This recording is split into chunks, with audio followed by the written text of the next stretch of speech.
প্রিয় দেশবাসী, আজ বাংলাদেশ একটি গভীর সংকটময় মুহূর্তের মধ্য দিয়ে যাচ্ছে।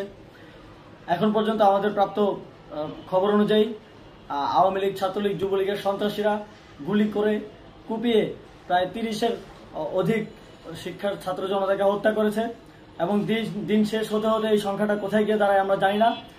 এরই প্রেক্ষিতে আমরা একটি সিদ্ধান্ত নিয়েছি। আমাদের একটি জরুরি সিদ্ধান্ত মোতাবেক আমাদের যে 6 তারিখের যে লং মার্চ টু ঢাকা কর্মসূচি ছিল সেটাকে আমরা একদিন এগিয়ে নিয়ে এসেছি, অর্থাৎ আগামীকাল 5ই অগস্ট সারা দেশের মুক্তিকামী জনতাকে ঢাকার উদ্দেশ্যে রওনা হওয়ার জন্য আমরা আহ্বান জানাচ্ছি।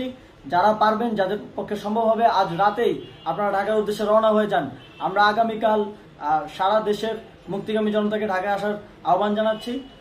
বিশেষ করে ঢাকার আশেপাশে যে জেলাগুলো আছে, আপনারা দায়িত্ব নিয়ে মসজিদের মাইকে ঘোষণা দিয়ে যাদেরকে পাবেন সবাইকে নিয়ে ঢাকার উদ্দেশ্যে রওনা হন। এই লড়াই আমাদের জন্য একটি চূড়ান্ত লড়াই। আমরা চূড়ান্ত ঘোষণার জন্য প্রস্তুত, আমরা গণভবনের দিকে যাত্রার জন্য প্রস্তুত এবং সেই উদ্দেশ্যেই আপনারা সবাই ঢাকা আসুন। আমরা আপনাদের সবাইকে নিয়ে আমাদের চূড়ান্ত দাবি আদায়ে এগিয়ে যাব। আমি জানি না সমন্বয়করা আজকে রাতে বেঁচে থাকতে পারবে কিনা, কিন্তু আপনাদের উপর আমরা এই দায়িত্ব দিচ্ছি। আপনারা সবাই নিজ দায়িত্বে ঢাকায় আসবেন আগামীকাল এবং পরশু পরিস্থিতি বিবেচনা করে পরশু গণভবনের দিকে 4 দিক থেকে আমরা রওনা হব। আমরা খুব আতঙ্কের সাথে লক্ষ্য করছি যে ছাত্রলীগ, যুবলীগ এবং আওয়ামী লীগের গুন্ডারা পুলিশের অস্ত্র দিয়ে পর্যন্ত সাধারণ জনগণের উপর হামলা করছে।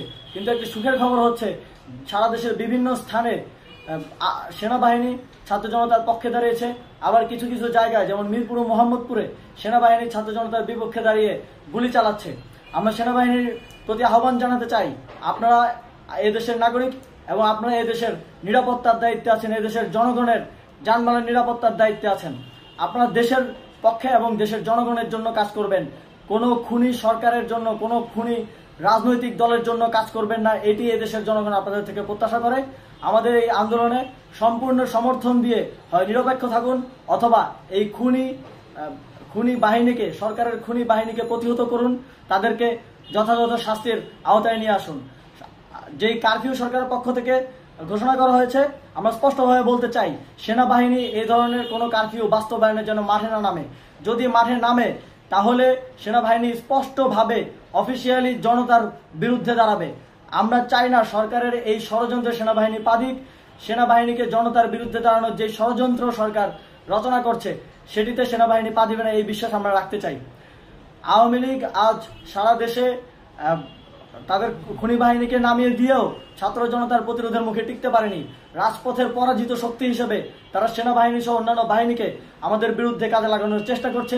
এই চেষ্টাকে, এই ষড়যন্ত্রকে ব্যর্থ করতে হবে এবং আগামীকাল সারা দেশে মসজিদে মসজিদে ঘোষণা দিয়ে ঢাকার উদ্দেশ্যে আপনারা রওনা হন। প্রত্যেকটি পরিবার থেকে অন্ততপক্ষে একজনকে ঢাকার উদ্দেশ্যে রওনা করে দিন, এই ইতিহাসের সাক্ষী হতে, একটি নতুন বাংলাদেশের অভ্যুদয় ঘটানোর একজন কর্মী হতে।